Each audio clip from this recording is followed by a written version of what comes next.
I've started recording. Hi everyone. This recording is being made so that we can get some information out to all of our schools in the most efficient way. So my name's Emma Banks and I work for the Sheffield School Swim Service, and this is Rachel Jones, and we're hopefully going to go through loads of different things. Much of the things that we're going to talk about, all the information's on our website or in the information pack. But if we just go through as much as possible, hopefully it'll answer all of your questions, either if you're new to school swimming or even if you've been doing it years. There are some changes this year, some quite significant changes that you probably have questions about. So we'll get cracking. So the agenda for this film is we're going to look at the vision of school swimming, we're going to touch on the national curriculum and also talk about pupil progress, which is really important to us. We're going to talk about how you can get involved in improving things through our school swimming group, and we have key partners on that group. We're going to look at a major thing that we want to do this year is make sure that you feel comfortable getting involved in the lessons and, you know, helping our school swim teachers do the best for your pupils. So we're going to have a bit of a focus on that in this video. New for sort of this academic year is Swimphony. So none of the schools really who are swimming in September. There's a couple of schools who've already used it, but not many. So Swimphony is really new, and we want to make sure you know what you're doing and you're happy. And then we've also got SwimPix that are new on poolside, and we also want to talk about our water safety scheme. So let's crack on. So first of all, hopefully you'll all know this by now because you've had a look on our website, but this is our vision. Every Sheffield child a successful swimmer, and that's no matter where they start. You know, we get some children coming to the pool who are terrified, won't even put their big toe in the water, all the way through to children who can already swim 25 meters. So we want to make sure every one of those children is successful, no matter what their starting point. And if they are really, really scared, that we get their confidence up and they are safe around water after their lessons, all the way through to if they do swim 25 meters, we introduce them to new things and maybe get them to swim even further. So yeah, that's sort of what we're all about. I'm not going to read everything out on the list there, but hopefully that's there for you to see. Now, you'll all know that school swimming is the only sport on the national curriculum. It's really, really important, and that's why it's on the national curriculum. Schools must provide some sort of swimming by the end of Key Stage 2. And we do have some schools who swim with us in Key Stage 1. So, you know, it's really fabulous. Every single Sheffield school swims, and we try our best to make sure that to help you achieve that, to achieve your statutory duty to get those children in the pool before the end of Year 6. So the things that they've got to achieve, or we want to try and get them to achieve, are swim competently and confidently and proficiently over a distance of 25 meters, use a range of strokes, and also perform a safe self-rescue. So there's three main things, and those three things you will have to report on your school website by the end of the academic year.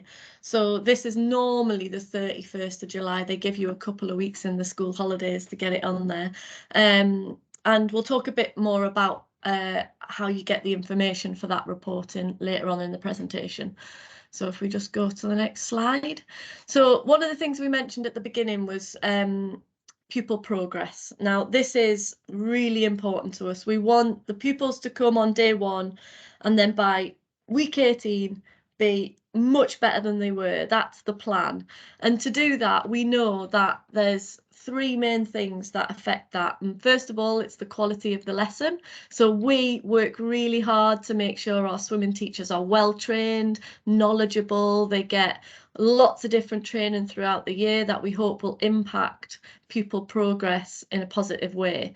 It's also down to time in the water, and that does cross over a little bit with the quality of lesson, because if the lesson's a quality lesson, those kids will be active for a huge proportion of the lesson. But it also is about the number of lessons schools choose to buy. So our most successful schools are the schools who buy the most lessons. And, you know, it's really, there is a tipping point. So after 18 weeks, if they're total beginners with zero confidence in the water, they're not going to be swimming. They're very, very unlikely to be swimming 25 meters. However, give them another few weeks, and up to 36 weeks, that would mean, you know, we're getting towards being able to swim competently and achieve those national curriculum outcomes.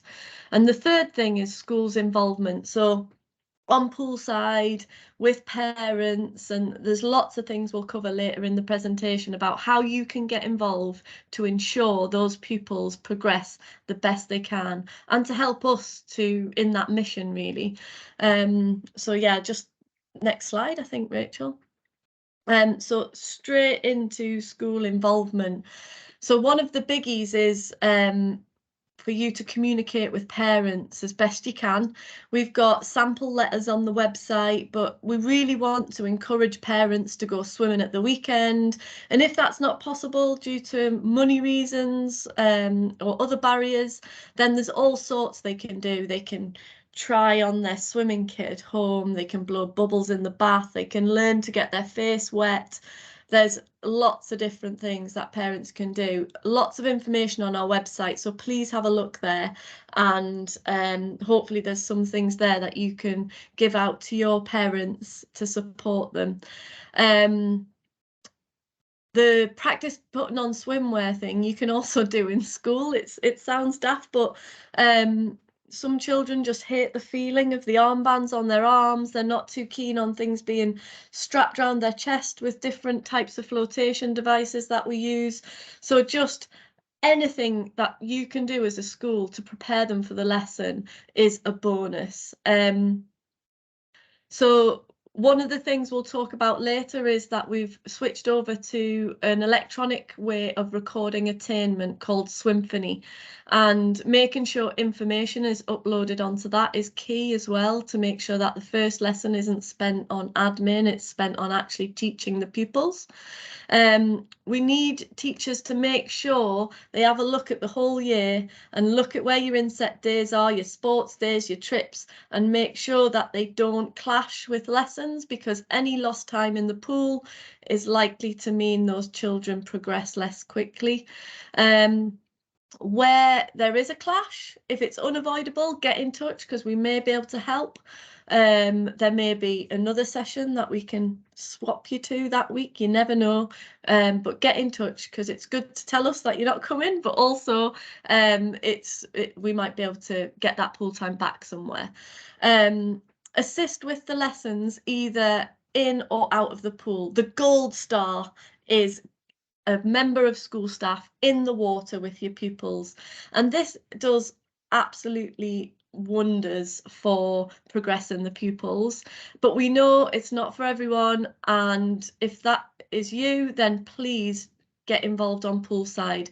So in terms of involvement, we can go into this more later, but things like behaviour management is really useful. The fact that you know all the pupils' names is really useful, and you can help with assessing the children because of that. We're going to be asking staff to get more involved in the input of data for the Swimphony programme. So there's lots of things there where teachers can get involved. Have I missed anything out, Rachel, in terms of teacher involvement on poolside?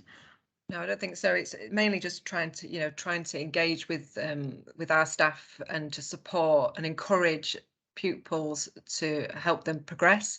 And one of the key things is managing behaviour, so our teachers can teach to get the best out of the pupils. Yeah, brilliant. So moving on to water safety. So that's a key element of the national curriculum for obvious reasons. We want children to be safe in and around water, whether they're at school or on holiday or, you know, just playing by the river.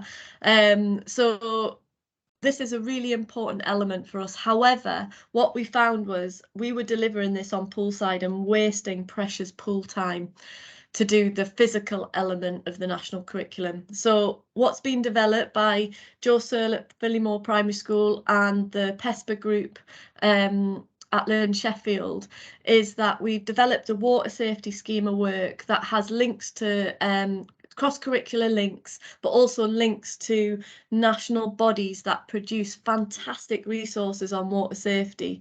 There's 20 standalone lessons, and we will put the link to that in where can we put it? We can't put it in the chat because there's no one online. So we will make sure it's on our website, which it is actually. So you know, we'll make sure you have access to that via email. It's a fantastic resource. What we would love is that the pupils will do some physical elements of water safety at the pool in Water Safety Week. Our staff will also ask them questions throughout on water safety. But what we'd love you to do back at school is carve out some time, if you can, to deliver that scheme of work for water safety. They're standalone lessons, so you can fit them in anywhere you like around the around your curriculum that you're already doing at school. Have a really good awareness of pupil progress, and this is one of the reasons we've implemented the Swimphony programme, and that is to ensure that you can see in real time what your pupils are doing in terms of their progression. And then when you come back on poolside, you can say to our teachers, oh, you know, that pupil doesn't seem to have anything marked against their progress. Is there some way I can help? You know, really be inquisitive about that. That would be a massive help. And then additionally, if you've got any PE lessons alongside swimming, or if you've got any tutor time or time where you can do some physical sessions at school with your pupils, there's all sorts of fun skills that you can do with them, like teaching them to point toes. Honestly, the amount of kids we get who don't know what point your toes means, you know, it's a whole lesson gone. So if you can get your kids to arrive having figured out that when they lie on their bellies on a chair, they can kick their legs with their toes pointed, and that's the position we're going to want to achieve in the water. That is absolutely amazing. There's also the streamline position. Did I do it right, Rachel? And there's also stamina work. So if you've got a long distance running club or a lunchtime club where you can get their stamina up in preparation or alongside their swimming lessons, this will make a massive difference, because they've got to be fit enough to be able to swim 25 meters. So we really, really need those kids to have that level of fitness. So that's just a snippet of the things you can try and do. Okay, Rachel, next one. Swimphony. So this is an online system. I'm not going to bamboozle you with how to do it and things here, because there's loads of information and videos on our website of how to get it sorted before your lessons. What we need is all your pupils uploaded onto the system, and it'll mean that we can see the pupils on poolside, record their progress, and then when you get back to school, that progress is there for you to see. You can hold us to account as well and say, why aren't these pupils progressing more? What can I do to help? You know, that's another brilliant use of Swimphony. We've been doing it since February. We've had some fantastic feedback from schools. There are some schools who are having trouble with their data GDPR people, but that is few and far between. If there's any trouble, let us know, because we can help. We've got a data sharing agreement that is for you to use.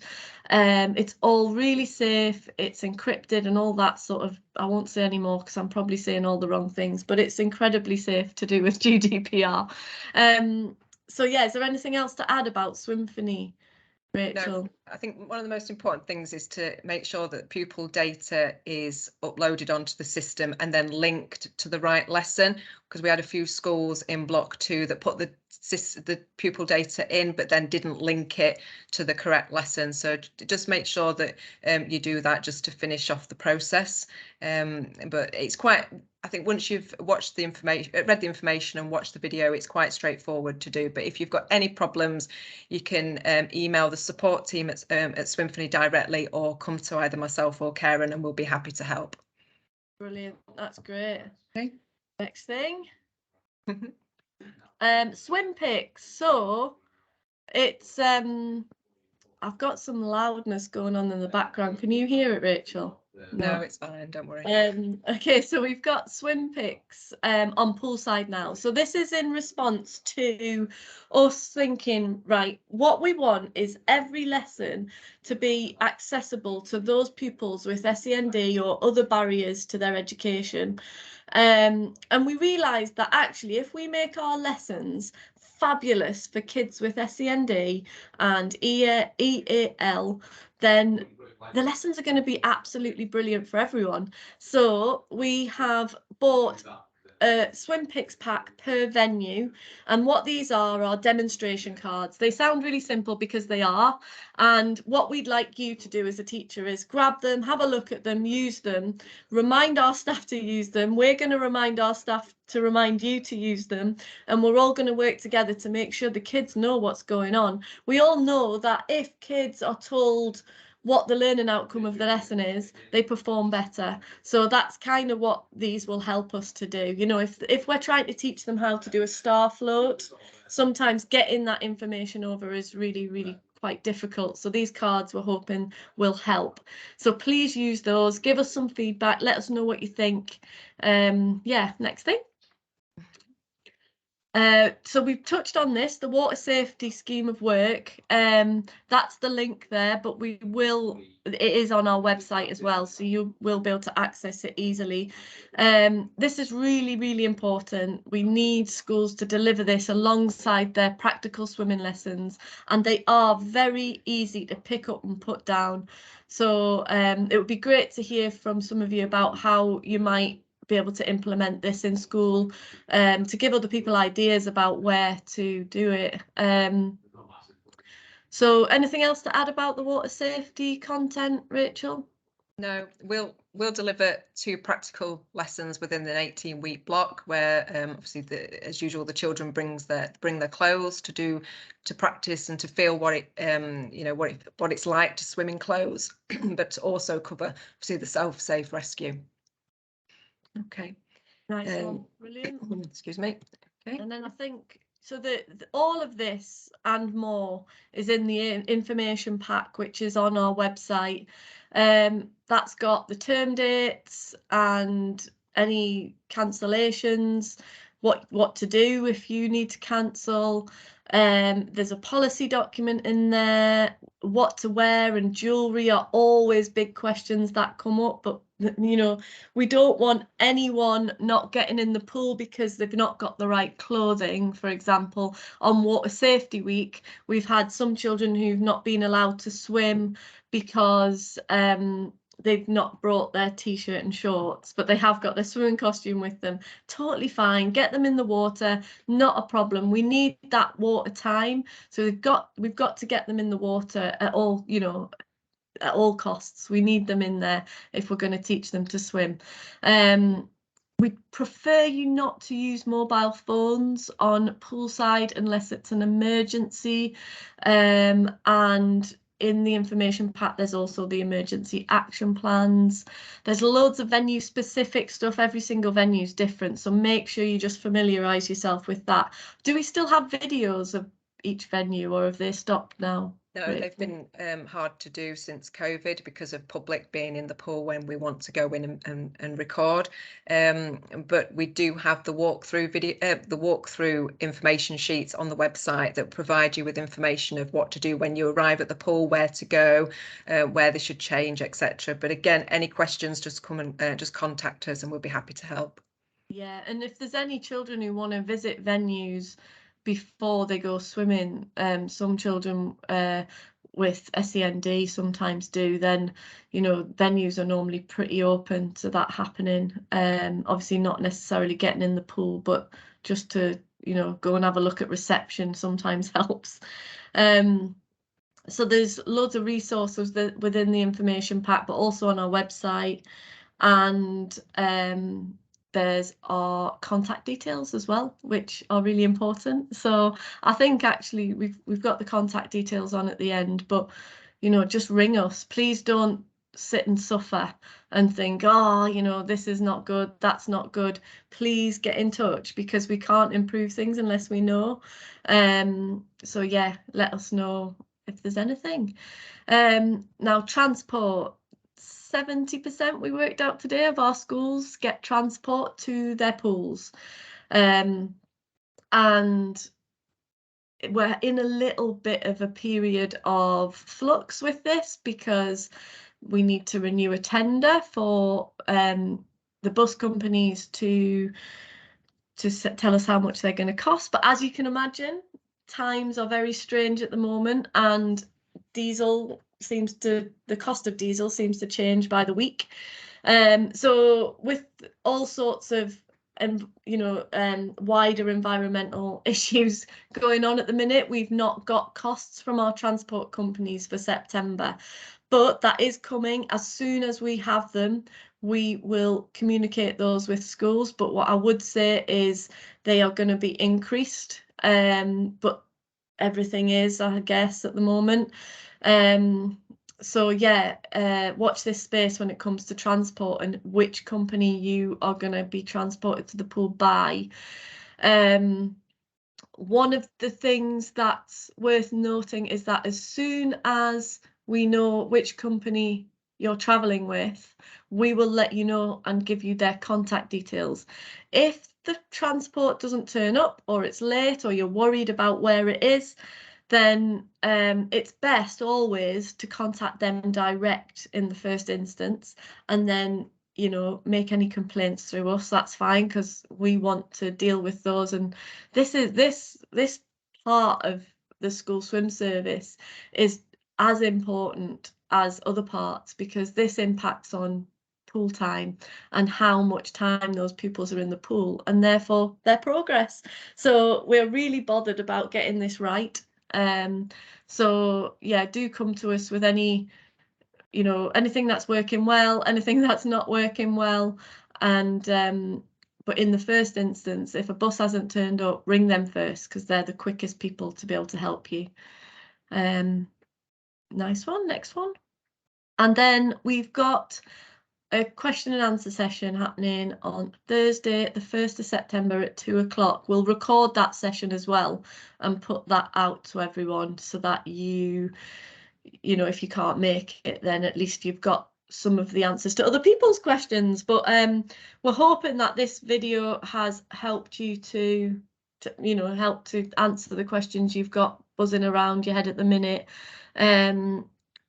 If you want to just pick up the phone, just ring us as well. There you go. That was very slick, Rachel. There's Rachel and Karen's number. My number actually isn't on there, but you can have it. It's 07761 058 622. You can call me as well. And then our emails are just the same as that one, except for mine's emma.banks@sheffield.gov.uk and Rachel's is rachel.jones@sheffield.gov.uk. Hey, we're on social media as well, so yeah, get involved. Yeah, I'm not very good with social media, but Tim does ours, and he's yeah, hopefully that you'll see some things on there throughout the year. So get involved with that. Is there anything else, Rachel, that I've missed?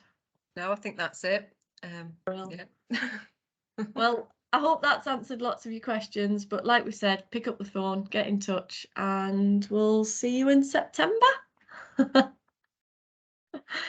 Thanks. I'm going to stop recording now.